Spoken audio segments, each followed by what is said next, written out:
Buenas tardes, estudiantes de grado décimo. Me alegra saludarlos el día de hoy. Espero que se encuentren todos muy bien al lado de sus familias. Espero que esta experiencia que nos ha traído todo el desenlace del virus sea para crecimiento personal, para compartir más tiempo en familia. También espero que nos podamos reencontrar muy pronto en la institución para darle continuidad a nuestro año académico. El día de hoy, con esta pequeña clase, pretendo darle inicio a las temáticas de segundo periodo. Para iniciar, vamos a volver a recordar, es un repaso de lo que ya habíamos visto en el grado sexto, pero vamos a intentar reforzarlo, retroalimentarlo y sobre todas las cosas volver a recordar. Vamos a iniciar con el estudio de las células, ¿cierto? El estudio de las células ha cambiado a lo largo del tiempo, puesto que las células tienen múltiples formas, tienen múltiples funciones, tienen varias clasificaciones, tienen varias funciones, entre otras cosas.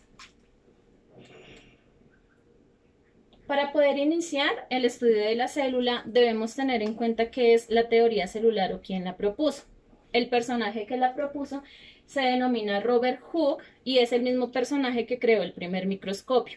Este personaje acuñó el término de célula al encontrar que en unidades microscópicas compuestas por célula, por órganos u organelos muy diminutos, denominados células, pudieron dar origen o composición a todo el estudio de la biología, es decir, a toda la composición viva y que estudia la biología. Este personaje, Robert Hooke, en 1665 acuñó el término de célula y el concepto se mantiene a lo largo de la historia.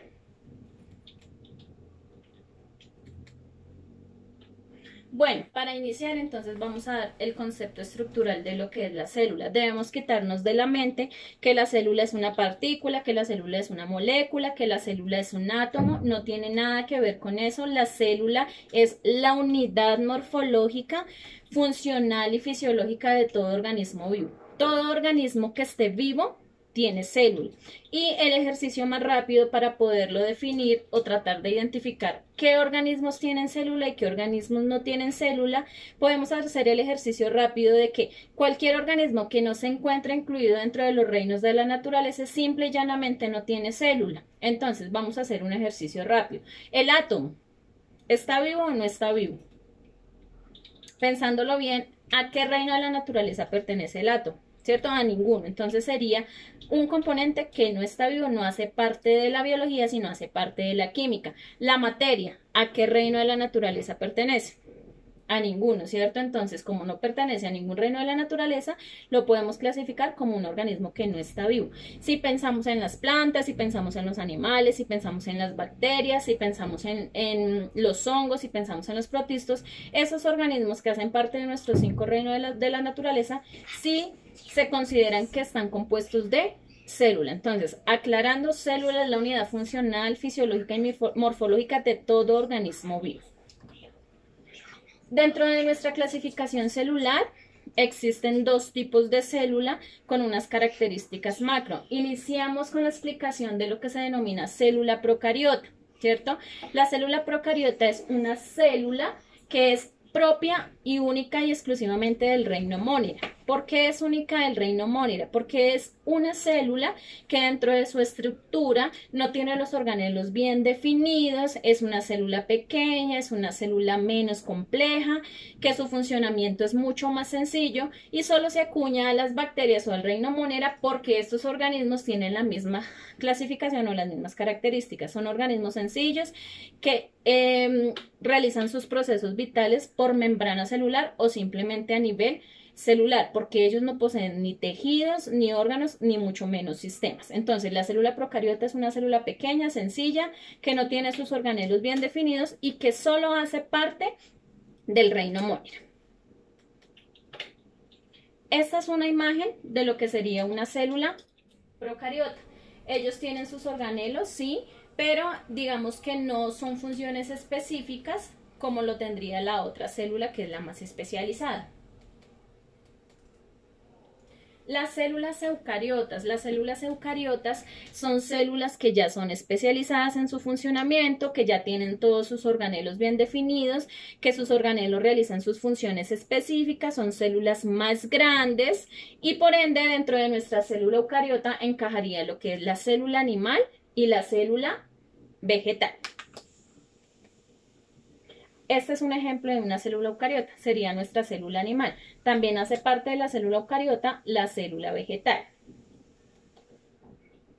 ¿Qué es importante tener en cuenta cuando hablamos de célula? Cuando hablamos de célula, debemos tener en cuenta la función de sus organelos. Yo entiendo y siempre he entendido que el tema de célula ha sido un poquito complejo desde el grado sexto, pero tiene una sencilla razón, y es que no hacemos parte de nosotros el concepto de célula. Simplemente vemos que las células son un concepto muy aislado, no lo hacemos parte de nosotros, ¿cierto? Sino que simplemente pensamos en un montón de organelos con un montón de funciones que ni siquiera sabemos para qué sirven.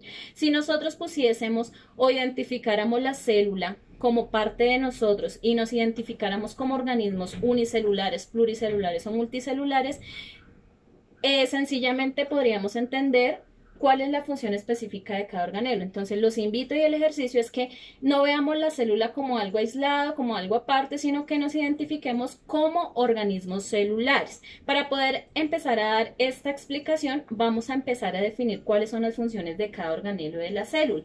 La célula animal y vegetal tienen unos organelos que son comunes y unos organelos que son diferentes, ¿cierto?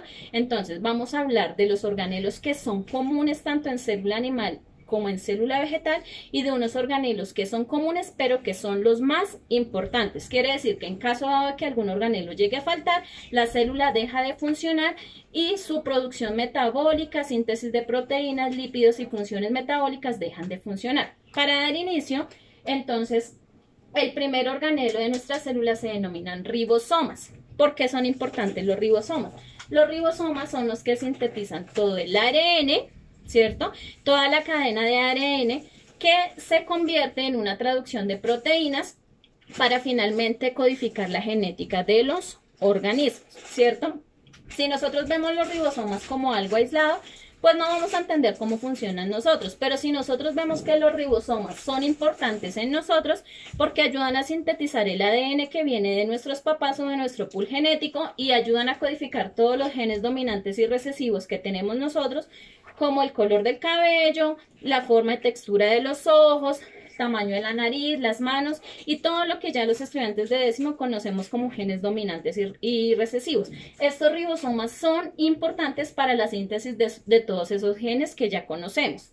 Segundo organelo, la mitocondria. Es súper importante en las células y en nosotros como organismos vivos, porque la mitocondria es la que interviene en toda la respiración celular. Quiere decir que gracias a este organelo todas las células pueden realizar su proceso de respiración, ¿cierto? Y si nosotros le intervenimos, hacemos la analogía con nosotros, podríamos hablar de que las mitocondrias son muy similares a nuestros pulmones. Gracias a las mitocondrias podemos realizar el proceso de intercambio gaseoso entre oxígeno y dióxido de carbono y cualquier organismo lo puede realizar gracias a este organelo. Complejo de Golgi. Cuando hablamos del complejo de Golgi es un organelo muy importante porque él es el que se encarga de distribuir en todo el organismo, células, tejidos, órganos y sistemas, todos los productos químicos que nos sirven, ¿cierto? Entonces, si el hígado necesita un producto químico, si el riñón, si el corazón, si el páncreas y el intestino grueso delgado necesitan algún producto químico, el complejo de Golgi es el que se encarga de sintetizar de los alimentos que consumimos ese tipo de químicos que le va a servir a cada uno de los organismos y organelos para su funcionamiento propio. El retículo endoplasmático se divide en dos. El rugoso, ¿cierto?, que es el que sintetiza todas las proteínas. Él solo se encarga de síntesis de proteínas. ¿De dónde se obtienen las proteínas? Pues de los nutrientes y de los alimentos que nosotros consumimos. Entonces, el retículo endoplasmático rugoso sintetiza todas las proteínas que vienen en los alimentos. Él única y exclusivamente se encarga de sintetizar proteínas.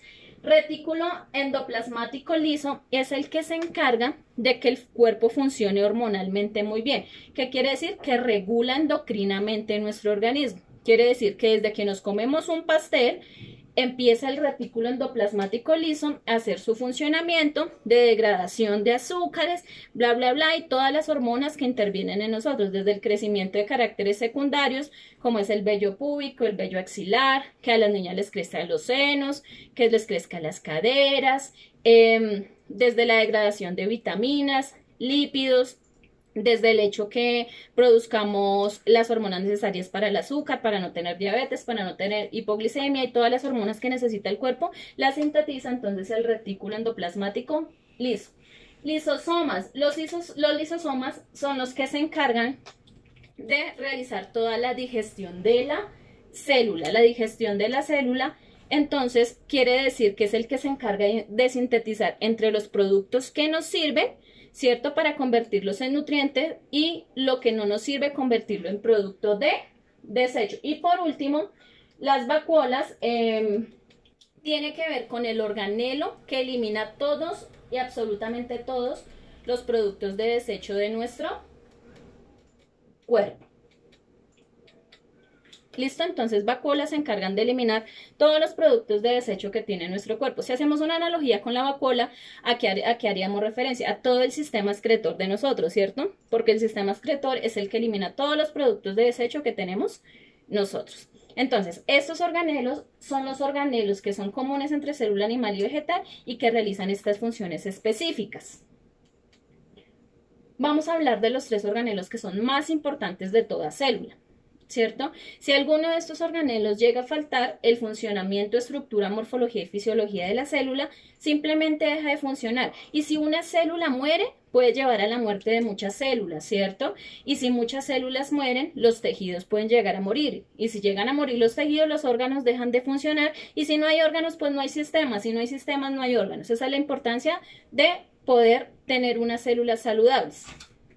El primer organelo se denomina el núcleo. El núcleo es muy importante. Primero, porque es el eje central de la célula.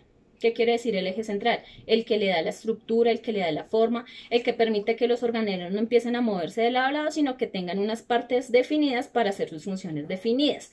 Aparte, en el núcleo se encuentra toda la información genética de los organismos, ¿cierto? Cuando hablamos de información genética es todo lo que se hereda de padre y de madre, y si es de forma sexual, todo lo que se hereda del progenitor. Nuestro segundo organelo muy importante es la membrana celular. La membrana celular es uno de los organelos que tiene más trabajo en la célula. ¿Por qué? Porque tiene muchas más funciones. La primera es aísla el citoplasma, es decir, el líquido que circunda la célula del medio externo. Es decir, que es el que se encarga de que por medio del citoplasma pueda mantener unos organelos definidos y también puestecitos en su trabajo sin que intenten salirse de la célula. Segundo, regula el flujo de materiales que entran y salen de la célula. La membrana celular es la puerta que se abre para dejar entrar los nutrientes y es la puerta que se abre para dejar salir los productos de desecho. A su vez, es una membrana de protección, ¿cierto? Quiere decir que es la que defiende a la célula de patógenos o de células dañinas que intenten hacerle daño y degradarla, que ella es la que combate de forma inmune todo lo malo o negativo que intenta ingresar a la célula.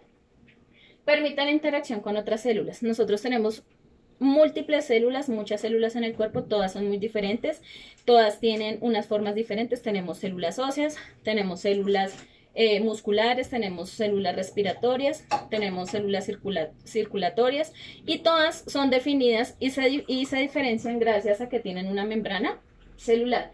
Y por último, identifica las células. Cada célula tiene una membrana celular muy diferente que realiza las mismas funciones, pero que en su morfología es muy diferente. Y nuestro último organelo, y que también es muy importante, es el citoplasma. El citoplasma tiene una composición química de agua, proteínas, tiene lípidos, tiene sales minerales, está compuesta de carbohidratos, tiene ARN. Y este citoplasma, al tener toda esta riqueza, lo que hace es que localiza cada uno de los organelos y permite la nutrición de la célula. Bueno, la intención de la clase del día de hoy entonces es tener clarísimo el concepto de célula, quitarnos de la cabeza que es un organismo, que es una molécula, que es un átomo. No, es una unidad funcional y estructural de todo organismo. desde el microscópico hasta el más grande, ¿cierto? Que existe una subdivisión entre dos tipos de célula, que es eucariota y procariota, y tiene que ver con su tamaño y su especialidad, y que existen unos organelos muy importantes y que son comunes en todas las células y que tienen unas funciones específicas, y que existen otros organelos que en algún momento, si llegan a fallar, la célula simplemente deja de funcionar. Es un recorderis de pronto muy rápido. Espero que de pronto tengamos un poquito más de estudio autónomo en la casa, retroalimentemos. Si tenemos alguna duda, nos podemos encontrar o resolver nuestras dudas en nuestro link de Meet, que pueden encontrar en la página de Facebook o en la página de la institución. Las asesorías de biología son los días jueves para que nos podamos encontrar y resolver algunas dudas. Yo entiendo que puede ser un poco dispendioso, puede ser un poco difícil intentar dar una clase de esta manera, pero es un nuevo reto que nos pone la educación. Vamos a intentar superarlo, vamos a intentar adaptarnos, vamos a intentar mejorar cada día. Agradezco las sugerencias, agradezco la paciencia también que nos tienen a nosotros, porque también ha sido una situación un poco difícil para nosotros, no solo para ustedes, sino también para nosotros. Y pues no, muchas gracias por la atención. Espero volvernos a ver a medida que pase el tiempo para seguir afianzando y explicando las temáticas. Muchísimas gracias.